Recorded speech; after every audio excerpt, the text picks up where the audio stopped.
Esther. We find ourselves coming to that book tonight as we, on these Sunday nights, head through the Bible from Genesis to Revelation. That way, we know we're going to hit everything. And we come to this book that is very interesting and very unique in several aspects. Historical context, we'll want to have that as it relates to the study of the Word on these Sunday nights. We've just been through the book of Ezra and the book of Nehemiah. And both of those books share the same historical setting as the book of Esther. The book of Ezra and Nehemiah has to do with the remnant who left the Babylonian captivity following the fall of Babylon to return to Jerusalem. When Israel, the nation of Israel, fell, the northern kingdom of Israel fell first to the Assyrians. And then years later, the southern kingdom of Judah fell to the Babylonians. The Assyrians were a world-ruling empire. They were supplanted by the Babylonians and Nebuchadnezzar. And it was during that period that southern kingdom went into captivity. But following the fall of the Babylonian Empire, another empire followed it called the Medo-Persian Empire. And the Medo-Persian Empire had a different attitude as it related to lands that they had conquered and the people that had been displaced from those lands. They allowed people to return back to their homelands. They felt that that was the best way to maintain a rule over a people. Capture their heart. Be good to them, be friendly to them, and they won't rebel against you. So when the rulers of the Medo-Persian Empire allowed the children of Israel to go back into Jerusalem, back to Judah, some of them did. And Ezra and Nehemiah is the account of those who returned to Jerusalem. The book of Esther is the account of the Jews who refused to go back to Jerusalem. They decided, we will stay here in Babylon. We will not go back to the land from which we've been taken. And so Esther deals with that same period, but those Jews that stayed in the captivity there, or stayed in what was formerly the Babylonian Empire, but now the Medo-Persian Empire. The account of the book of Esther, for those of you who take notes and put these things in your Bible, the account of the entire book, which really covers about 10 years, fits exactly in between chapters 6 and 7 of the book of Ezra. The book of Esther is one of the things that is so fascinating about it. It is one of only 2 books in the entire Bible in which the name of God is not used. It shares that distinction with the book of Song of Solomon. There's all manner of speculation as to why the name of God is not used in, the book of Esther. One of the reasons that some feel that God didn't associate His name with the book was, though He authored it, absolutely, but the reason His name isn't there right on the surface is that the Jews, when the doors were open for them to return back to Jerusalem, that they should have en masse, not just 50,000 with Zerubbabel and, a few thousand with Ezra, but they should have flocked out of that Persian Empire and returned en masse to the land of promise that God had promised to them. Now the door was opening up. And because they failed to do that, the reason that they failed to do it is they had become comfortable in that Babylonian Empire and also comfortable in the Persian Empire. They had become successful. Their businesses were relatively successful. And so why go back to Jerusalem, where it's going to be hot, it's going to be sweaty, they're going to be involved in construction. Those of you who are involved in construction in the Central Valley in the summertime, you get a sense for this. The heat of it, They're going to go and they're going to build a temple there, and then Nehemiah goes over and he's going to build a wall. It was going to be rough, hard work. And so they looked at it and they said, no, we're not really interested in that. We know we should go. We know that that's probably what God would have us to do, but we're not going to head in that direction. And it's much easier to live this life that we're living here in the kingdom that we've been carried away to. And what God is going to teach His people through the book of Esther is, yes, there were trials to be found in Jerusalem. There are always trials to be found in obeying the will of God. It's not easy. We're not home yet. We're behind enemy lines. And so it's going to be difficult. But there is something more difficult than obeying God, and that is to disobey Him and to ignore His call upon my life, or His call upon the life of those people. It was going to take the children of Israel 4 months to travel from Shushan, from that Persian capital, to Jerusalem, and then under Nehemiah it would take them 52 days to build the wall. So we're looking at slightly less than 6 months. You say, I don't want 6 months of trial like that. It's not worth it to me.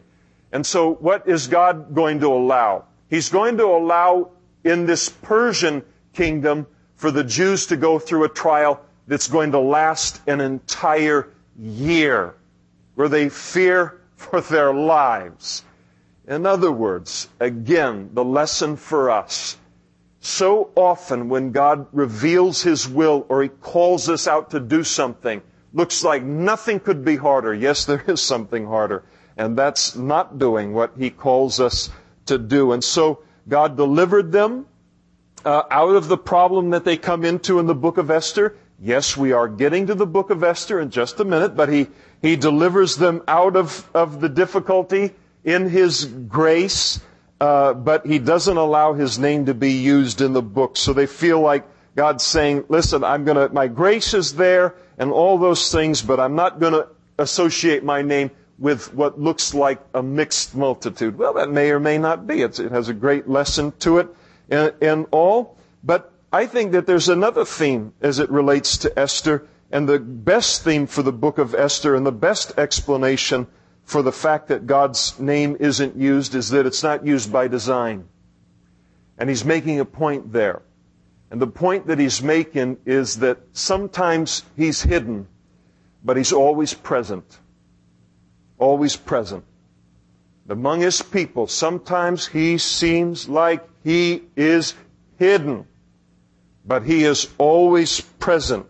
There's so many times in our life where, He's out of our sight, and we then assume that we're out of His sight.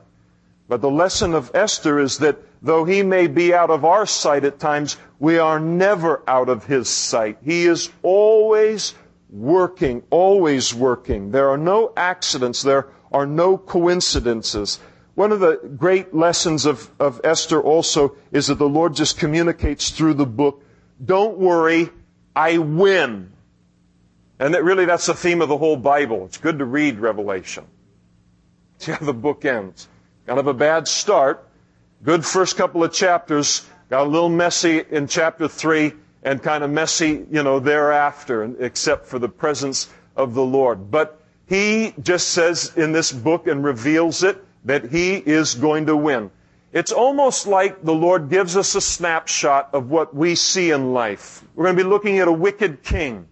We're going to be looking at a wicked servant of that king. We're going to be looking at Mordecai and Esther, who aren't exactly kosher in their handling of some different things. And it's almost like God kind of stands back and gives us the snapshot of the circumstances in Esther and just says, okay, Ahasuerus, go ahead and do whatever you're going to do. Haman, go ahead and do whatever you're going to do, Mordecai, do what you're going to do. And Esther, you do what you're going to do and do whatever you want. But the time comes where I step in and I cause it all to praise me. I make it to praise me. I step in and do exactly what I want. He overrules it for His purposes.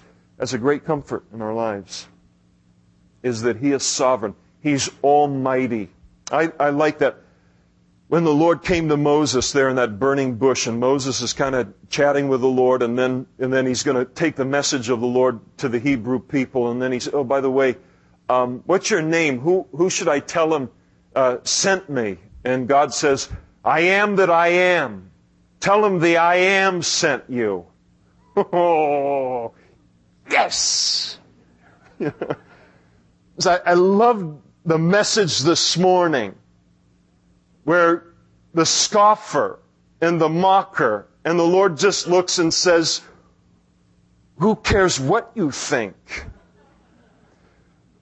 What made you think anyone cares, let alone that I care as it relates to your opposition and your mocking of me? The Lord is sovereign. The word means that He's almighty. He is almighty. He does what He wants, when He wants, how He wants. He is God. And He's not some low-fat version of God or some reduced calorie God. He is God. That's what He is that. Now, the fact of the matter is the sovereignty of God would scare every one of us to death if we didn't understand that in Christ Jesus, He has committed to using His sovereignty for our good. And so we glory in His sovereignty. We glory in no matter how bad things get. And they're going to get bad for the Jews in Shushan and in the whole region of the Persian Empire. But there's always that understanding that, even when it goes to the darkest of the darkest of the darkest, where it looks like nothing will overrule it, that God steps in at times like that and He says, I overrule it. And I overrule it right now. And I haven't even lost my breath in doing it. It's very simple for me. And so He is sovereign. And His sovereignty, His almightiness, is one of the themes of this book. So now we get into it. Now it came to pass, chapter 1, verse 1, in the days of Ahasuerus, and that was the king of Persia at that time. He is known, forgive me for a little more historical background. He is the son of Darius the Great, or Darius the First. In history, he's known as Xerxes. That's what his name is in the secular account of things outside of the Bible. What do we know about Xerxes? We know he was a madman, just about. He was a flake. Can you call a king a flake? But that's what he was.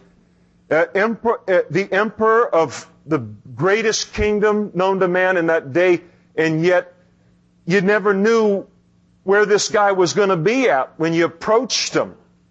He could be clear on one end of the spectrum or clear on the other end of the spectrum emotionally or whatever. There was a time where he ordered a bridge to be built over Hellespont. And then when the bridge was built, a storm came in and blew the bridge down. And he was so furious that the bridge had been blown down that he sent his soldiers out to scourge the sea with 50 lashes. And then he threw these shackles, these glorified handcuffs out into the ocean in order to shackle, as if that would do that, the storm and the sea. And then he took the builders of that bridge and he beheaded every one of them. It was dangerous to work for him. Government work. Today we like it. It was a little rougher back then. He had a friend who was one of his allies, and he came to Ahasuerus and asked him to join him in a battle. And he put forth an enormous sum of money to Ahasuerus in order to fund the battle. And Ahasuerus' heart was so touched that he would be willing to pay for the battle, for the war, that he sent all of the money back and waged the battle, foot the bill for the Persian army himself.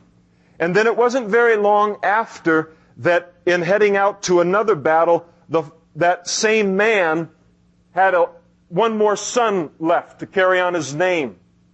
And he sent a message to Ahasuerus, and he said, listen, I've only got one more son to carry my name, to follow me. Would you release him from military duty with you?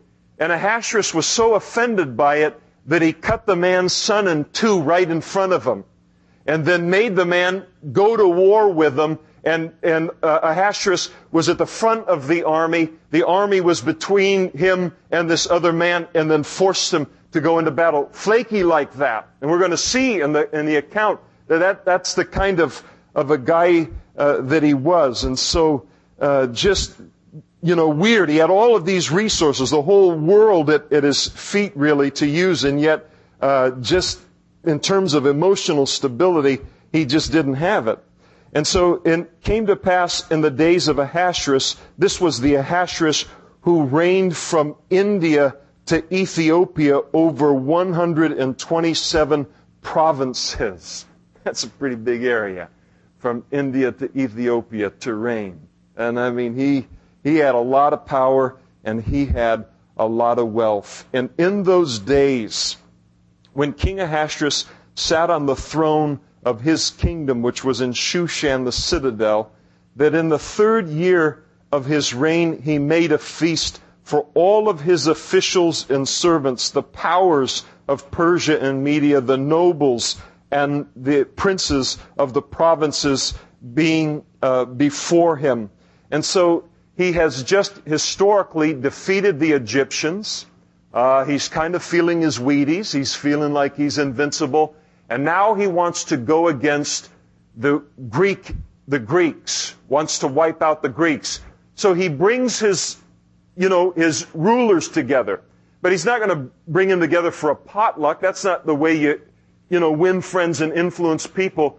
He calls for this huge banquet so that they'll come in and just be in awe at all of the gold and all of the, alcohol and all of the riches and all of the beauty. And then when he says, by the way, let's go ahead and take on the Greeks, that there'll be no spirit left in them to oppose him, even if the plan, was nutty. And so all of this was by design to convince them to follow after him in the conquering of the Greeks. Notice in verse 4, so they came when he showed the riches of his glorious kingdom and the splendor of his excellent majesty for many days, 180 days in all. That's how long it took him to show his rulers his wealth.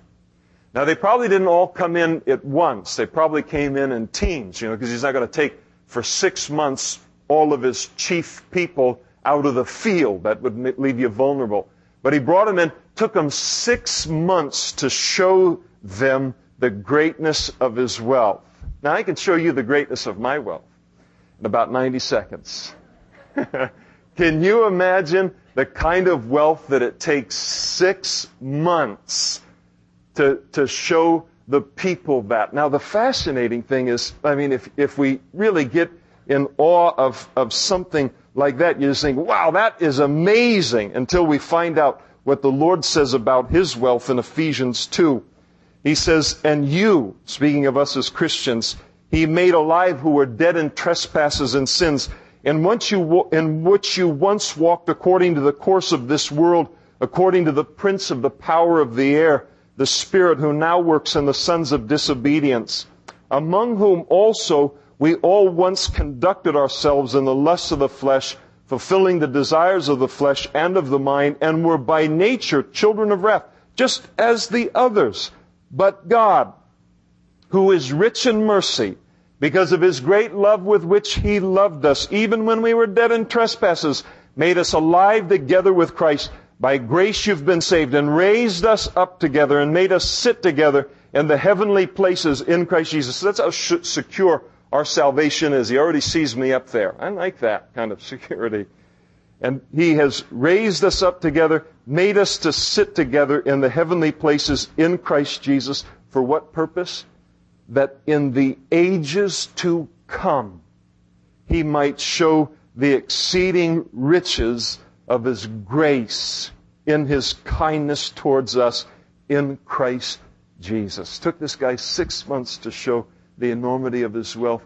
The Lord says it's going to take forever and ever and ever and ever for us to begin to even scratch the surface as it relates to the richness of His grace.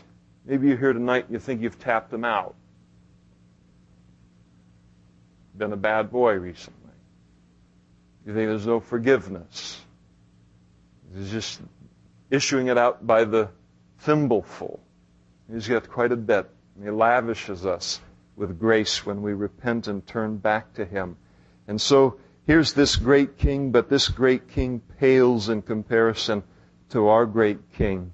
And so when the feast, these days, verse 5, were completed, the king made a feast lasting 7 days for all of the people who were present in Shushan the citadel, from great to small, in the court of the garden of the king's palace. So he apparently, for those 7 days, did bring all of his rulers together for that, but not for the full 180. There were white and blue linen curtains fastened with cords of fine linen, and purple on silver rods and marble pillars, as they describes the palace and all. The couches were of gold and silver on a mosaic pavement of alabaster, turquoise, and white and black marble. And they served drinks in golden vessels, each vessel being different from the other, with royal wine in abundance according to the generosity of the king. Now, for you and I, if we go to one another's house and you open up, my cupboard and all of the glasses are different, it's an indication that I'm not so rich. You remember collecting those as a kid, those Welch's grape jelly glasses with the Flintstones on them, and you open them up and it's just a collection of hodgepodge. Well, that's for us. He took and didn't want everything to be the same. He wanted every one of them to be unique. Again, that flaunting of his wealth there. You look at it and it's really a shame that a king or a ruler would take that much wealth to himself instead of using it for the purposes that God elevates kings for. There's no reason for what this guy does and really what this guy has. The enormity of the waste that is on the face of the planet. One of the things that's fascinating to me about the millennial reign, the 1,000-year reign of Jesus, is that, he could just return at his second coming and wipe them out in the Battle of Armageddon, and then gone ahead and done away with a 1,000-year reign and headed right on into a new heaven and a new earth. But he doesn't do that. And there are several reasons why he doesn't do that. But I think one of them is that he wants to take 1,000 years just to show us what could have been done with this same earth. It's not going to be it's going to be the same exact earth, only under a righteous head. And he's going to say, let me show you what was here all of the time and what could have been if I wasn't facing the competition of fallen man as it relates to what could have been related to the earth. And it's going to be astounding. Another testimony of the fact that man is not innately good. Again, the sinful nature of man. And so tragic here. Now, one of the things that I rejoice in, and we're going to get through chapter 1, don't worry about it. Just a bunch of stuff I want to say right here at the beginning, and then I'm going to speed read you out through the end. We'll probably finish the Old Testament tonight. One of the things that I rejoice in when we're faced with these kind of kings, and he's an evil king, we're going to see it even worse here, is that here the Medo-Persian Empire, it takes our mind back to a vision that was given to Nebuchadnezzar. And Daniel interpreted that vision for Nebuchadnezzar. And Nebuchadnezzar saw a great image before him. It was an image of a man, and the head was gold, and the chest and the arms were silver. The belly and the thighs were bronze. The legs were of iron, and the feet were made of iron and partly clay. And Daniel spoke to Nebuchadnezzar and said, this is a picture of the world-ruling empires of mankind. You're the head of gold, Nebuchadnezzar, but you think you're going to go forever, but you're not. You're going to be followed by another kingdom that's represented by the silver. And that was the Medo-Persian Empire that we read about here. But that empire is not going to last forever. It's going to be followed by an empire represented by the bronze of the belly and the thighs, which spoke of the Grecian Empire that followed the Medo-Persian Empire. But then the Grecian Empire wasn't going to last forever. It was going to be followed by another world-ruling empire, and that was the Romans, symbolized by the legs of iron. And that empire wasn't going to last forever. And the final world-ruling empire of man's ruling is pictured by feet made up of clay and of iron. In other words, it'll still have the influence of Rome geographically there in terms of the old European area. And yet the 10 toes, there's, individual identity. There's a unity as there's a unity with a foot.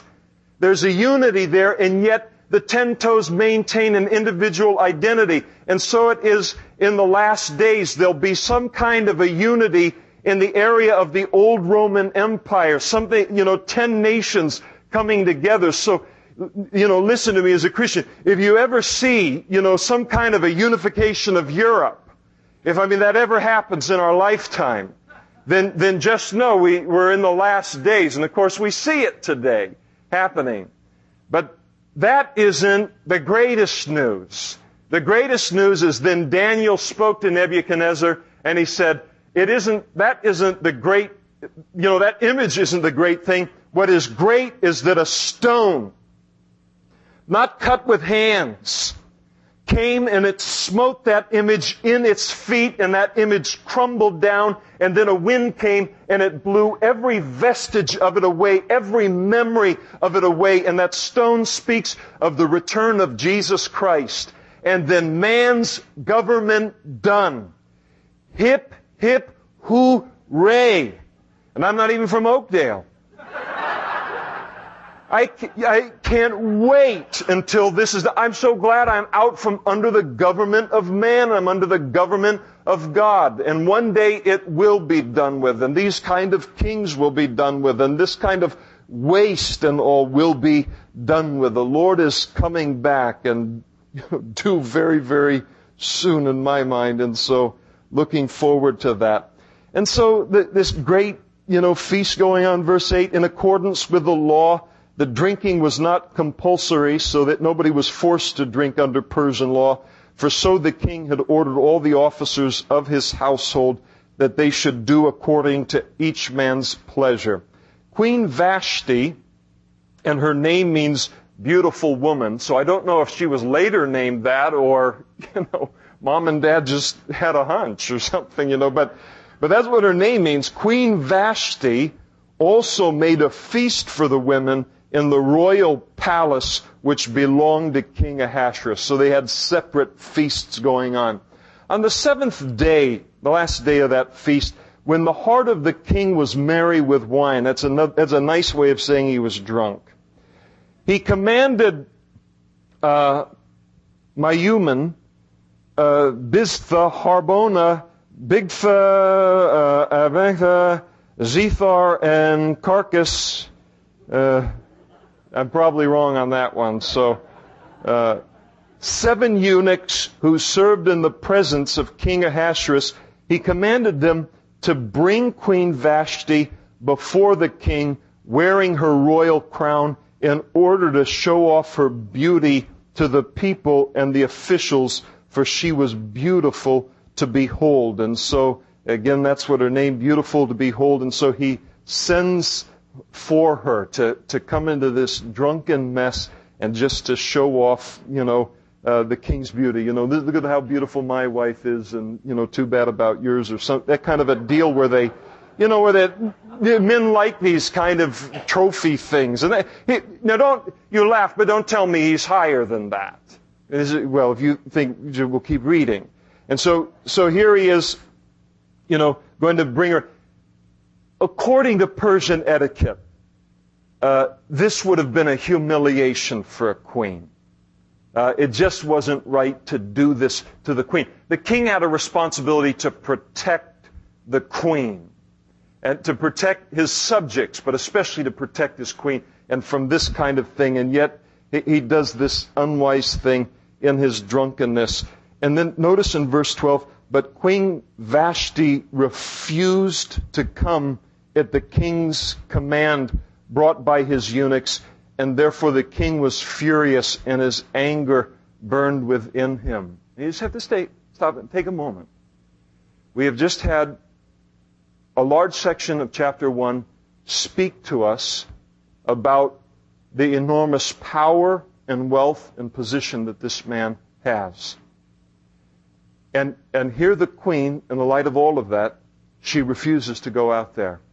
Now she had to know, absolutely had to know, that there was going to be a price to be paid for that. It's going to make him look really bad because he's trying to gain support from all of these other officials to go out and fight against the Greeks. But here, he can't even rule his own house, is the way it's going to look. He can't even rule the queen. And how's he going to take Greece? And so it looks really, bad for him. We don't really know why Queen Vashti declined or refused in this instance, but it is possible that she was pregnant with Xerxes' son, who was Artaxerxes, who would then follow his father and give Nehemiah the permission to go and rebuild the wall. And so she might have been pregnant and said, I'm not going to go out into that, that humiliation. But she refuses, and it's a very, very dangerous situation in what she does, and he is not only furious, but his anger burned within him. And so what did he do? The king said to the wise men who understood the times, for this was the king's manner toward all who knew law and justice. One of the characteristics of Ahasuerus was he had a core group of rulers that he listened to, and they kind of could talk him into a lot of different things. When you have,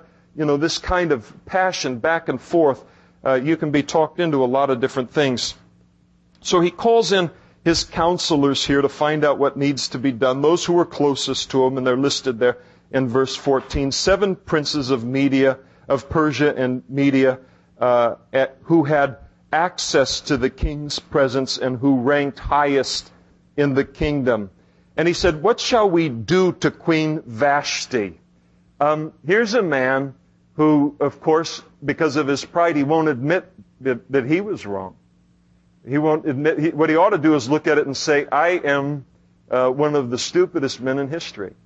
What in the world am I doing here? I deserved what I got. I asked for folly and I got folly.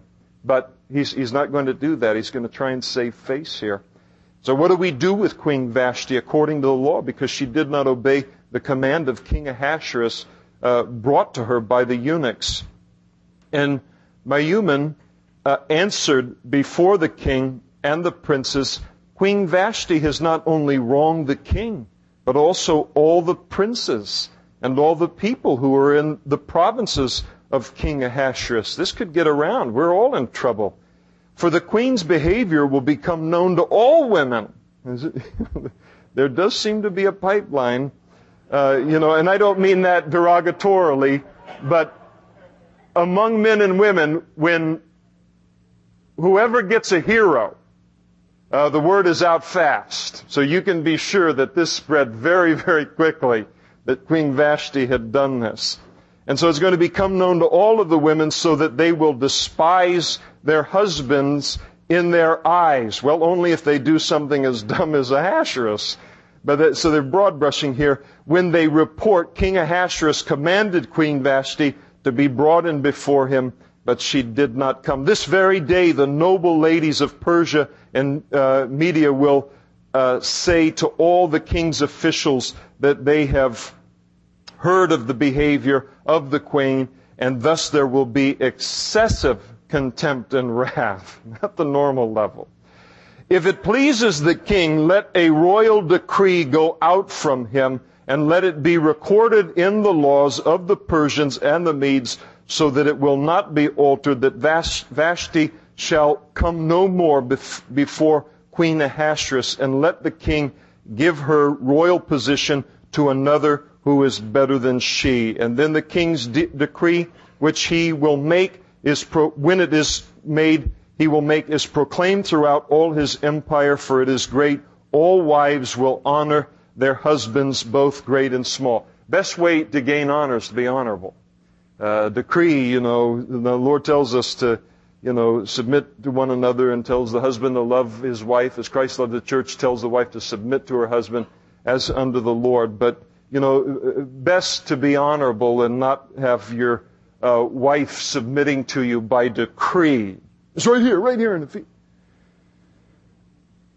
And the reply pleased the king and the princes, and the king did according to the word of this guy. And so he sent letters to all of the king's provinces, to each province in its own script, and to every people in their own language, that each man should be master in his own house and speak in the language of his own people. Now, one of the things about the Persian empire is that it was really at the forefront of what ultimately became known in the United States and the frontier as the Pony Express. And so they set their form of the Pony Express, headed out with this decree into all of the land, so that everyone would understand what a strong leader Ahasuerus was, and so that there wouldn't be any confusion as it relates to the fact that he is still the king. Now, as this whole thing is unfolding, it just looks like life unfolding. It just looks like a bunch of coincidences, unfolding. But God's involved in all of it, because He knows there's going to need to be a new queen in order to save His people in the realm of Persia. So much of what we're watching, that's one of the things about prophecy. Half the time you don't have it figured out till it's already fulfilled. It's done. And then you go, oh, yeah, see how that went and all. And so here is this thing where it's just, life is just unfolding, and yet God is working mightily in it. No coincidence, no accidents in any of it. Now, between chapter 1 and chapter 2, there's a period of 4 years that pass. That the passage is silent related to it, where Ahasuerus does attempt to defeat the Greeks, and he is defeated disastrously. He's defeated in a great, great way. And so he comes back defeated, and we pick it up in that context in chapter 2. Now, after these things, when the wrath of King Ahasuerus subsided, he remembered Vashti, what she had done, and what had been decreed against her. And then the king's servants who attended him said, probably noticing his loneliness, no queen, let beautiful young virgins be sought for the king, and let the king appoint officers in all the provinces of his kingdom, that they may gather all the beautiful young virgins to Shushan the citadel, into the women's quarters, under the custody of, let's see, I even looked this one up.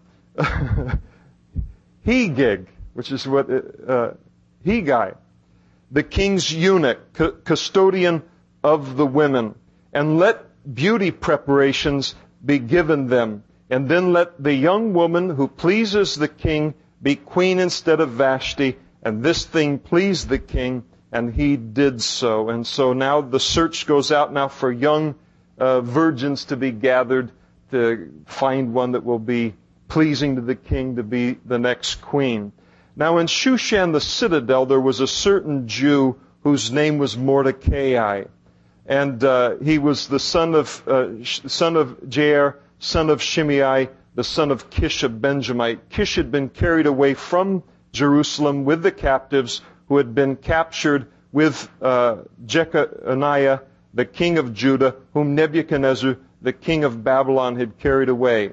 And Mordecai had brought up Hadassah, that is Esther, and Esther's name means star, his uncle's daughter, so they were cousins. He brought her up, for she had neither father nor mother. The young woman was lovely and beautiful. When her father and mother died, Mordecai took her as his own daughter. And so it was when the king's command and decree were heard, and when many young women were gathered at Shushan the citadel under the custody of this guy, that Esther also was taken to the king's palace into the care of this man, the custodian of the women. He was in charge of the harem. I have often thought in this pop culture that we live in, where,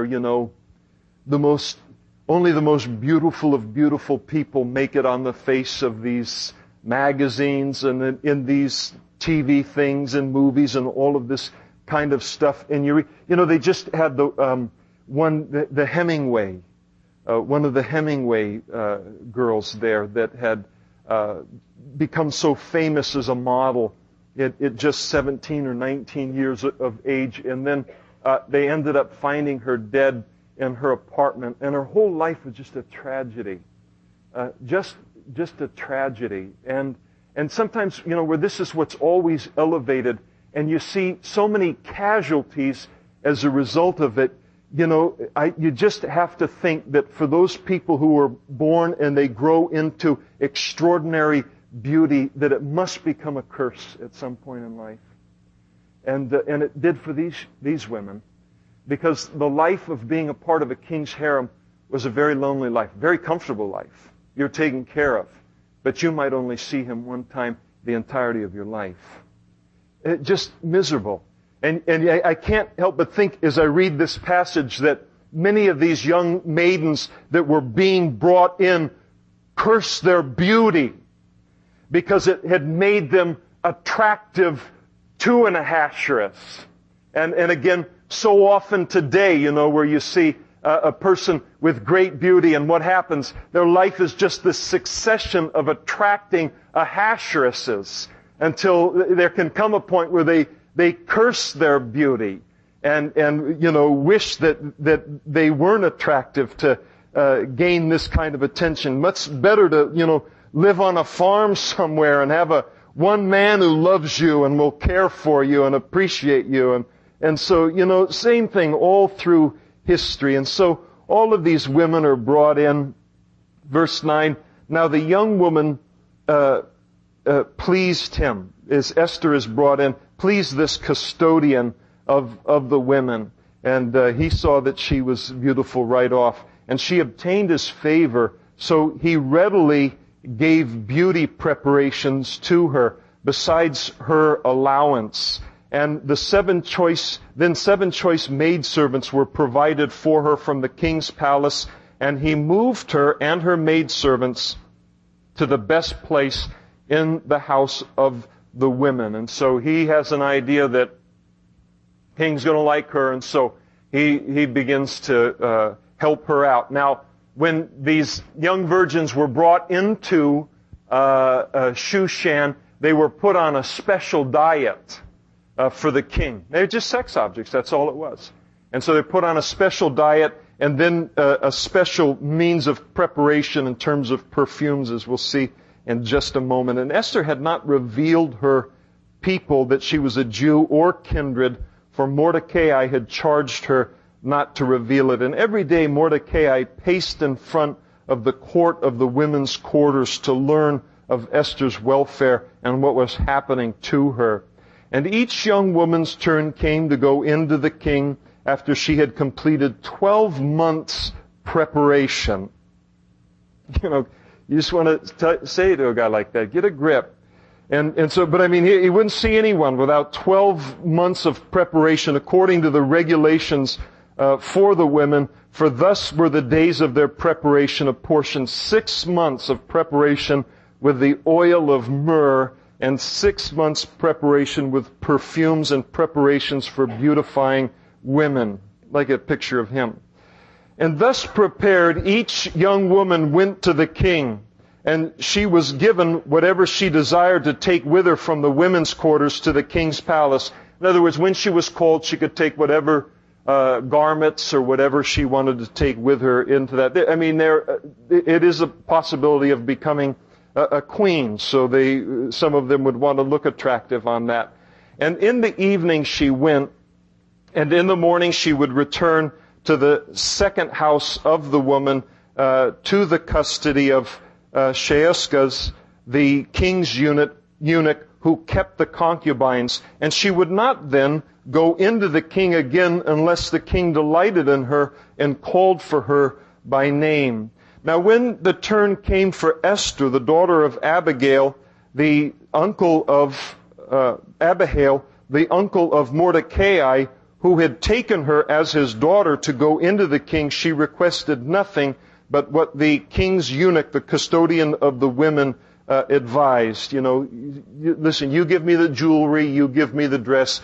You know this guy better than I do, and so you do what you think is right. And of course, this guy would know what pleased the king. That was his job, was to keep the king pleased. And Esther obtained favor in the sight of all who saw her. And so Esther was taken to King Ahasuerus into his royal palace in the 10th month, which is the month of Tebeth, in the 7th year of his reign. And the king loved Esther more than all the other women. Now that's a qualifying statement. I don't think this man knew how to love. Lust might be a better word for it. And she obtained grace and favor in his sight more than all the virgins. And so he set the royal crown upon her head and made her queen instead of Vashti. And then the king made a great feast, the feast of Esther, for all his officials and servants, and he proclaimed a holiday in the provinces and gave gifts according to the generosity of the king. He wanted everyone to feel good about the new queen, and so what better way than to have a feast and feed everybody. Verse 19. Then virgins were gathered together a second time. When virgins were gathered together a second time, Mordecai sat within the king's gate. He's probably received a position with the king, sitting in the king's gate. Now Esther had not yet revealed her kindred and her people, just as Mordecai had charged her, for Esther obeyed the command of Mordecai as when she was brought up by him. And in those days, when Mordecai sat within the king's gate, two of the king's eunuchs, big thin Teresh, doorkeepers, really kind of like bodyguards, became furious, and they sought to lay hands on King Ahasuerus. They wanted to kill him. Maybe they were upset over the way that Vashti had been treated. We really don't know, but it's a plot to kill the king. And so the matter became known to Mordecai, who then told Queen Esther, and Esther informed the king in Mordecai's name.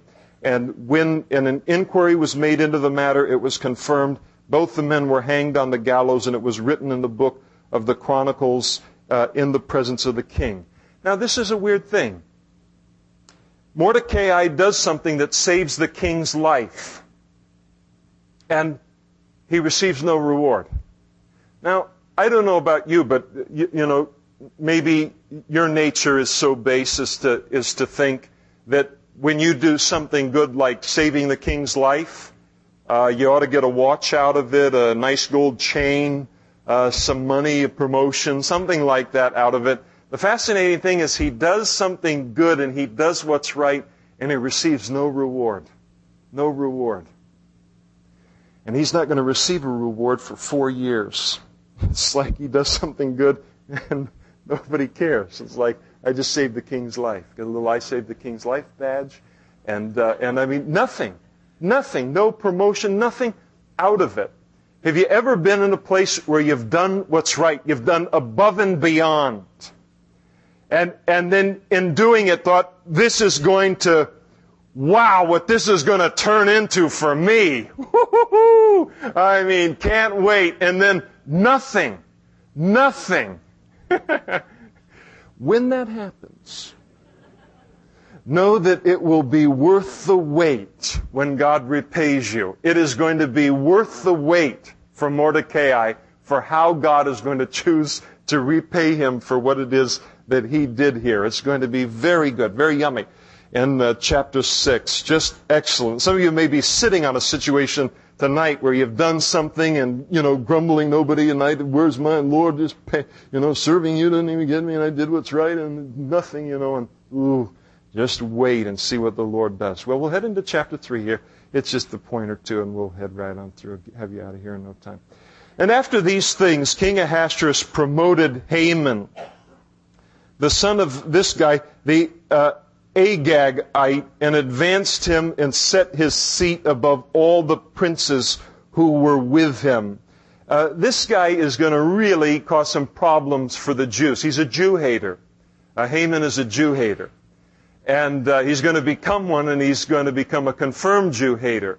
One of the fascinating things is we're told something about Haman there in verse 1, and that is that he was an Agagite.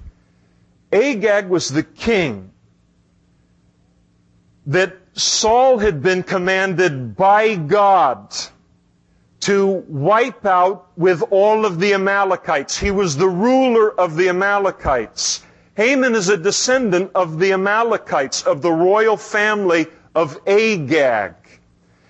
This is a great lesson for us, because when God spoke to Saul and said, I want you to utterly destroy the Amalekites, Saul was supposed to do it, and he didn't do it. He ultimately was killed by an Amalekite. The Amalekites were descendants of Esau, which are a type of the flesh in the Scriptures. And so here he takes and he refuses to obey God's command. He himself pays a price for it, and that he's killed by an Amalekite, but his people are going to pay a price for it. In that Haman is going to try to utterly destroy the Jews. And if Saul had obeyed the Lord, there would not be a Haman on the scene in this day to even attempt to destroy the Jews. Again, when God comes to us and He tells us to do something, now He doesn't call us to kill anyone today, but when He comes to us and tells us to deal with the flesh or utterly wipe out something of the flesh or to do something for Him, He's not going to stop and say, now listen, several hundred years from now, if you don't do this, there'll be a guy by the name of Haman. He'll be raising up at a time when there is a, world-ruling empire known as the Persians, and he is going to be ruling over that empire. His name's going to be Ahasuerus, and he's going to bring a guy in about chapter 3 of Esther and bring him into a place, and he's going to, put a decree out to kill all of your people. God doesn't go into all that. He just comes and He says, this is what you need to do, and do it. And all of His commands carry that kind of weight. There's a reason. There are reasons. He doesn't over-explain them. He just expects us to obey them and then know everything's going to be all right. So Saul's disobedience, very far-reaching among the Jewish people. And so this Haman is promoted. And all of the king's servants who were within the king's gate bowed and paid homage to Haman, for so the king had commanded concerning him. So he's a big shot and everyone's bowing down. But Mordecai would not bow or pay homage to him. He wouldn't bow down. Now he has done everything that he could to hide the fact that he's a Jew.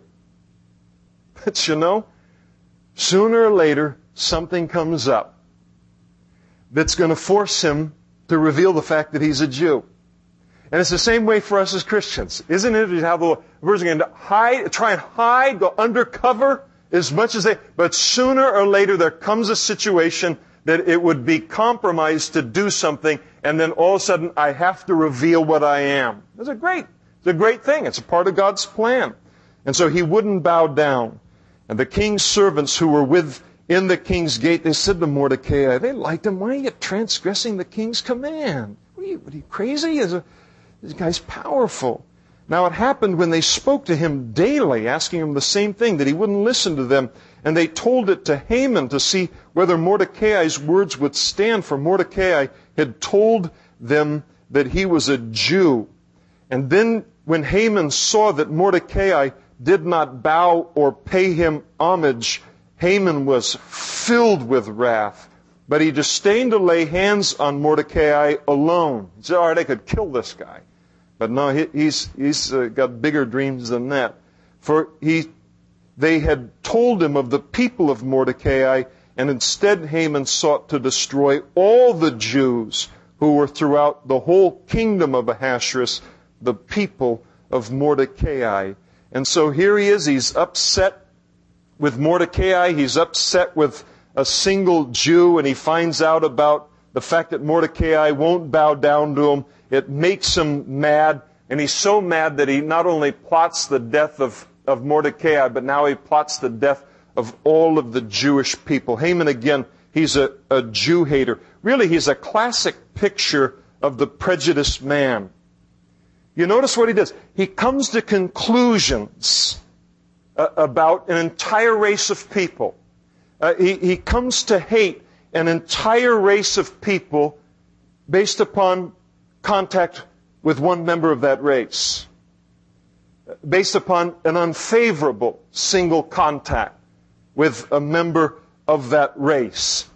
As if any single human being can properly represent in its entirety any race. Now, that's the way that prejudice is.